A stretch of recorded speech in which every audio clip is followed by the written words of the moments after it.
దేశంలోని వివిధ విశ్వవిద్యాలయాల్లో వైస్ ఛాన్సలర్ల నియామకాలకు సంబంధించి యూనివర్సిటీ గ్రాంట్స్ కమిషన్ ముసాయిదా మార్గదర్శకాలు విడుదల చేసింది. వీటి ప్రకారం పరిశ్రమకు చెందిన నిపుణులను ప్రభుత్వ రంగ సంస్థల్లో పనిచేస్తున్న సీనియర్ ప్రొఫెషనల్స్ ను నేరుగా వీసీలుగా నియమించుకునే అవకాశం లభిస్తుంది. ప్రస్తుత మార్గదర్శకాల ప్రకారం యూనివర్సిటీ వైస్ ఛాన్సలర్ గా నియమితులు కావాలంటే ప్రొఫెసర్ గా లేదా ప్రముఖ పరిశోధనలో లేదా అకాడమిక్ అడ్మినిస్ట్రేటివ్ విభాగంలో కనీసం 10 సంవత్సరాల పాటు పనిచేసి ఉండాలి. అయితే ఇప్పుడు తాజాగా విడుదల చేసిన మార్గదర్శకాల ప్రకారం పరిశ్రమలో పబ్లిక్ అడ్మినిస్ట్రేషన్ లో లేదా కనీసం 10 సంవత్సరాల సీనియర్ స్థాయి అనుభవం గడించి ఉంటే సరిపోతుంది.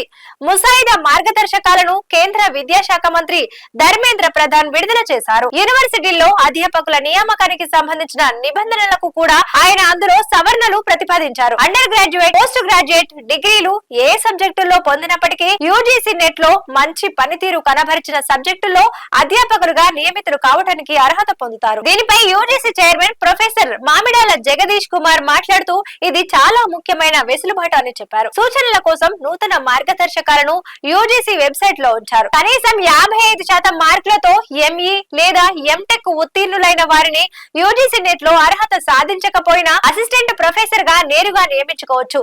ఏ సబ్జెక్టులో అయితే అధిక విద్యార్హత కలిగి ఉంటారో ఆ సబ్జెక్టునే బోధించే వెసులుబాటు కూడా ఉంటుంది. అంటే మ్యాథమెటిక్స్ లో బ్యాచిలర్, ఫిజిక్స్ లో మాస్టర్ డిగ్రీలు ఉండి కెమిస్ట్రీలో పిహెచ్డీ చేసి ఉంటే కెమిస్ట్రీలోనే బోధించవచ్చు. దీనివల్ల వివిధ నేపథ్యాల నుండి వచ్చిన వారిని ఎంపిక చేసుకునే అవకాశం లభిస్తుందని జగదీష్ కుమార్ తెలిపారు. కాగా నూతన మార్గదర్శకాలు కేంద్ర, రాష్ట్ర, ప్రైవేటు, డీమ్డ్ యూనివర్సిటీలకు వర్తిస్తాయి. యూజీసీ ముసాయిదాను ఎస్ఎఫ్ఐ తిరస్కరించింది.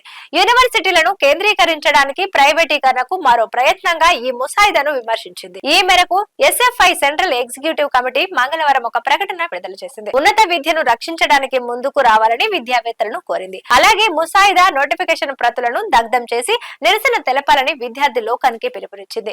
ఇప్పటికే తమిళనాడు, కేరళ వంటి రాష్ట్రాల్లో విశ్వవిద్యాలయాల్లో వైస్ ఛాన్సలర్ల నియామకాల విషయంలో గవర్నర్ల జోక్యం పెరుగుతోందని, కేంద్ర కనుసన్నల్లో బీజేపీ ఏజెంట్ల వ్యవహరిస్తున్న తీరు విస్మయానికి గురి చేస్తుందని పేర్కొంది. తాజా ముసాయిదాలో వైస్ ఛాన్సలర్ల నియామకంలో గవర్నర్లకు ఎక్కువ అధికారాలను కట్టబెట్టారని, రాష్ట్రాల హక్కులను కాలరాసేందుకు ఇలాంటి ప్రతిపాదనలు చేశారని ఎస్ఎఫ్ఐ విమర్శించింది. అలాగే ముసాయిదా నిబంధనలను పరిశీలించడానికి మొదటిసారిగా పారిశ్రామికవేత్తలను అనుమతించడం విద్యారంగంలో కార్పొరేట్ సంస్కృతిని చొప్పించే ప్రయత్నంగా పేర్కొంది. అలాగే ఉపాధ్యాయులకు నిర్దిష్ట బోధనా సమయం ప్రస్తావించలేదని, ఇది ఉపాధ్యాయులపై పని భారం పెంచడానికి, ఉద్యోగాలను తగ్గించడానికి ఒక ప్రమాదకరమైన వ్యూహంగా ఎస్ఎఫ్ఐ విమర్శించింది. ఇది వంటి న్యూస్ చూస్తూనే ఉండండి టీ10.